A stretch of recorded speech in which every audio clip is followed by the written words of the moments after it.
Hyderabad Kompally drugs కేసులో 8 మందిని eagle team arrest చేసింది. సీనియర్ పోలీస్ ఆఫీసర్ల కుమారులు డ్రగ్స్ కేసులో నిందితులుగా ఉన్నారు. రాహుల్ తేజ్, మోహన్లు పోలీస్ ఆఫీసర్ల కుమారులు కాగా వారిని ఈగల్ టీం రిమాండ్ కు తరలించింది. మరోవైపు నిజామాబాద్ పోలీసులు రాహుల్ తేజ్ కోసం పీటీ వారెంట్ దాఖలు చేశారు. 2023 డిసెంబర్లో న్యూ ఇయర్ పార్టీ సందర్భంగా డ్రగ్స్ హైదరాబాద్ కి తరలించారు రాహుల్ తేజ్. 2024 జనవరిలో డిచ్పల్లిలో రాహుల్ తేజ్ పై కేసు నమోదైంది.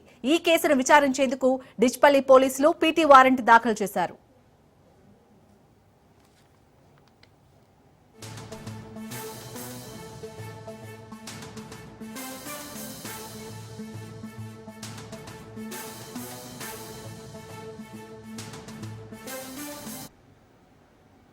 హైదరాబాద్ కోంపల్లి డ్రగ్స్ కేసులో 8 మందిని ఈగల్ టీం అరెస్ట్ చేసింది.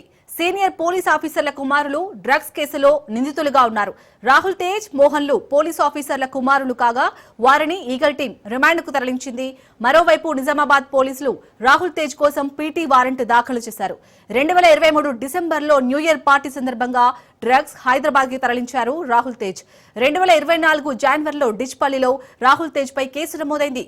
ఈ కేసును విచారించేందుకు డిచ్పల్లి పోలీసులు పీటీ వారెంట్ దాఖలు చేశారు.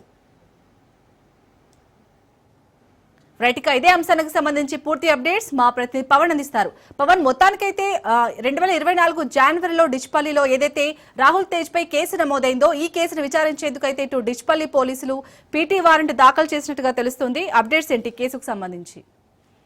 కొంపల్లి మల్నాడు రెస్టారెంట్ సంబంధించిన డ్రగ్స్ కేసులో కొత్త విషయాలు కూడా రోజుకి వెలుగులోకి వస్తున్నాయి. ముఖ్యంగా చూస్తే 2 పోలీస్ ఆఫీసర్ల కుమారులను కూడా ఆ పోలీసులు అరెస్ట్ చేశారు. అరెస్ట్ చేసి రిమాండ్ కూడా తరలించారు.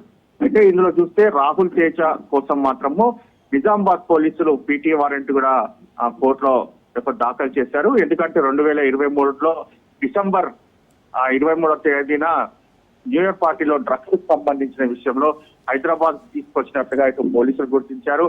అంతేకాకుండా 2014లో డిస్పల్లో రాహుల్ తేజ పైన కూడా కేసు నమోదైంది. ఈ యొక్క 2 కేసులకు సంబంధించి కూడా పోలీసులు ఇప్పటికే ఒక పీటీ వారెంట్ కూడా దాఖలు చేశారు. దాని తర్వాత పూర్తిగా ఇన్వెస్టిగేషన్ కూడా చేస్తారు. అయితే ఇందులో చూస్తే మాత్రము మల్నాడు రెస్టారెంట్ యజమాని సూర్యతేజకు సంబంధించిన పూర్తిగా అతని కాల్ లిస్ట్ లో చాలా మంది పేర్లు కూడా ఉన్నాయి. వారందరినీ కూడా పోలీసులు ఒక్కొక్కరిని పిలిచి మరి విచారణ కొనసాగిస్తున్నారు. విచారణలో భాగంగా చూస్తే ఇంకా చాలా మంది పేర్లు కూడా వెలుగులోకి వచ్చే అవకాశం కూడా కనిపిస్తుంది. Right, thank you Pawan.